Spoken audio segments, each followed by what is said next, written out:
Hello and welcome to Odd Commander, where we build the most unique decks that you can find at your commander table. Avatar has provided us with a lot of interesting commander options. Today I'm going to be building another mono red commander, a strategy that I've been somewhat drawn to recently, but this one I think has a fun and unique twist that it brings to the table with a group slug kind of deck that we've seen a lot of in red, but adds its own unique twist. Let's talk about Avatar Roku Firebender. Roku is a legendary creature human avatar. It costs 3 and 3 red. It's a 6/6 and says, whenever a player attacks, add 6 red. Until end of combat, you don't lose this mana as steps end. And then for 3 red, target creature gets +3/+0 until end of turn. Avatar Roku does 2 things. It makes mana when everybody attacks, and it gives creatures power. What I like about this is that you are incentivized to give any attacking creature a buff, not necessarily your own, provided it isn't swinging at you. And so, if we build a deck that's focused around making your opponents attack each other as much as possible and choosing the right targets to bump up, we can use our opponent's firepower to knock each other out until we're in a position to take out the last man standing. The only other thing that I want this deck to be is a showcase of how awesome mono red commanders are. I've built some of these on the channel, and all of these commanders provide a certain benefit to the strategy that we're trying to pull off here, whether it's forcing attackers, making our mana stick around, providing a pillow fort to protect us, or any number of other things that red is so good at. I like the idea of the avatar having firebender friends that help him bring balance to the table, in the sense that everybody else is going to be beaten down equally. Anyway, let's get on with this deck. Let's talk about these red legendary creatures first.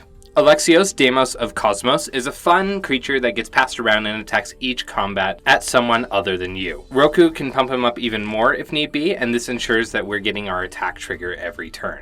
Baloth Baratil, Entertainer, goads and rewards goading based on his power. You could temporarily pump up his power with Roku if you want to make more creatures attack if need be. Clive, Ifrit's Dominant, draws you cards and then is a removal and mana engine on the backside. Electro, Assaulting Battery, saves our unspent red mana, gives us more mana for casting spells, and can give us a big payoff if we have a bunch of mana saved up. Fumiko the Lowblood can help protect our board from any creatures that are strong and end up having to attack us. Gloin, Dwarf Emissary, gives us treasures for casting historic spells and provides some goad if we want to sacrifice those treasures. Inferno of the Starmounts is a great mana sink for all of our mana and can do direct damage if we get enough generated. Kazul, Tyrant of the Cliffs, protects us by generating 3/3 ogres to block our opponent's creatures if they don't pay the toll. This also works whenever our opponents are attacking any of our other opponents, so this can generate a huge board state passively. Kedis, Emberclaw Familiar, causes our commander to do splash damage to the rest of our opponents if it attacks. Kratos, God of War, punishes our opponents for not attacking with everything every turn. And last, Molten Man Inferno Incarnate is a deck that I've featured on this channel before. This deck has about the same number of mountains as the other deck did, so this could potentially be a game-winning large creature to swing at our opponents. Now, most of the deck is going to be focused around making our opponents attack each other and making their creatures stronger to knock them out faster. So let's talk about cards that make our opponents attack. Bloodthirsty Blade attaches to a strong creature and forces it to aim somewhere else every turn. Bothersome Quasit makes goad when we cast non-creature spells and makes goaded creatures unable to block. Death Kiss makes creatures swinging at our opponents double in power and causes a bunch of goad when it becomes monstrous, something that we can pay for with the mana from Roku. Geode Rager goads each creature one of our opponents control on landfall. Havoc Eater is a cool newish goad card that goads each of our opponent's strongest creatures and then gets big based on whatever targets we choose. Kamainu Battle Armor will goad everything owned by whoever it hits, and whoever it is attached to hits. Life of the Party gives everyone a creature that attacks each combat at someone other than you, and hits hard based on the number of creatures they control. Spectacular Showdown forces all of your opponents to get double strike and goad. And Vengeful Ancestor causes a bit of goad and gives us a payoff for goaded creatures attacking. For other cards that make our opponent's creatures strong, let's start with Blast Furnace Hellkite, which makes anything attacking our opponents have double strike. This is especially useful in Roku, since that means that using his fire-breathing ability on himself can cause him to have enough power to take someone out of the game, or even one of our opponent's commanders. There are a bunch of cards that give small buffs to all attacking creatures with Contested Warzone, Mightstone, Rabble-Rouser, Thran Weaponry, and Thunderstaff, which I think are great for pumping up someone's whole board when they're swinging at someone else. Curse of Opulence helps us get a little benefit whenever one of our opponents is swung at. Emberwild Captain gives us the Monarch and punishes players that try to swing at us. Frontier Warmonger gives menace to anything attacking our opponents. Over the Top is a big and risky play, but it's going to be fun and chaotic since everyone is going to get a benefit from this and it's going to change up the game. We're hoping that no matter what comes out from everyone's deck in this case, our board state is going to make it so attacking other people is easier and that they don't just win the game on the spot. Rite of the Raging Storm gives our opponents a 5/1 trampler that has to attack someone else every turn, which is great for those that don't have a lot of creatures in the deck. Siege Smash can be artifact removal or a pump spell for whatever, and it has Split Second, a very powerful effect for a combat trick. Two-Handed Axe's Adventure gives double strike to something, and then that can be very useful for doubling something's power later on. Last is Unleash Fury, which simply doubles a creature's power, which works great with all of the things that we're doing to increase their power temporarily. With this and with Master Roku, you could very, very easily get your commander or someone else's commander to knock someone out with commander damage with a single combat.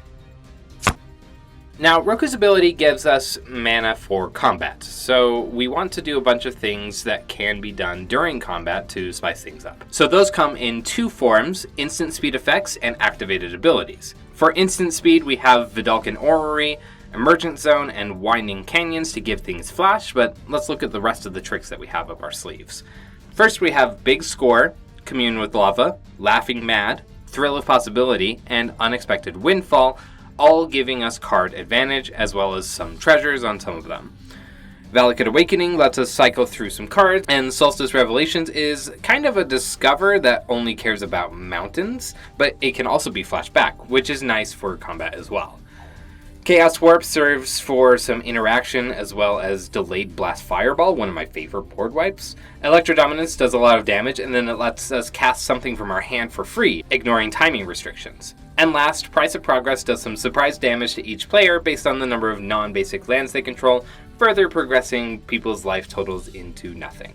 The second way we have to utilize Roku's ability during combat is through activated abilities. In general, the cards here just provide some additional utility, but I've tried to make sure we had utility in the form of something that can be activated at instant speed. Tectonic Reformation is really cool because it gives all of the lands in our hand cycling, something that can help us filter through cards in our hand really quickly during combat if we're looking for a specific piece. Strionic Resonator and Rowan Kenrith serve to boost Roku's effectiveness, with the added bonus that Rowan can also force creatures to attack with its plus ability, something that we already want to be doing. Endless Atlas lets us draw a card for super cheap, considering how many mountains we have in the deck. This is going to be super easy to activate.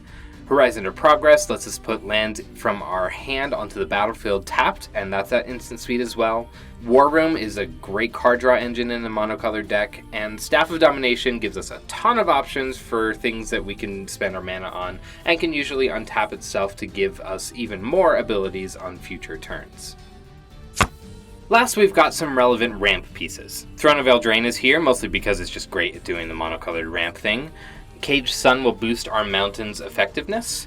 Doubling Cube is awesome in this deck for if we have a bunch of extra mana floating in between turns. It breaks even with Roku's ability, but it gets more and more effective if we add more mana into our pool. Bender's Waterskin, untapping during other people's untap steps, is extremely relevant for boosting our firebending power, which is a bit of an ironic flavor twist. Cursed Mirror is a great clone, and then a mana rock. Jirapur Orrery gives everybody the benefit of extra land drops and card draw, something that we're not afraid to do since we kind of want them to have more resources that they can throw at other people. Soulbright Flamekin can turn our 6 mana into 8 mana, and it can give creatures trample, which works great on other people's turns too. Leyline Tyrant is just like Electro in that it saves the mana we don't spend and it blows up if it dies. And finally, Seething Song is another way that we can get a couple extra mana in a pinch.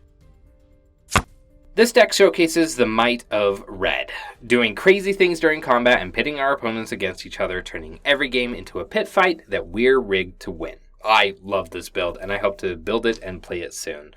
What other Avatar commanders are exciting you? Let me know in the comments. I will see you all in the next one.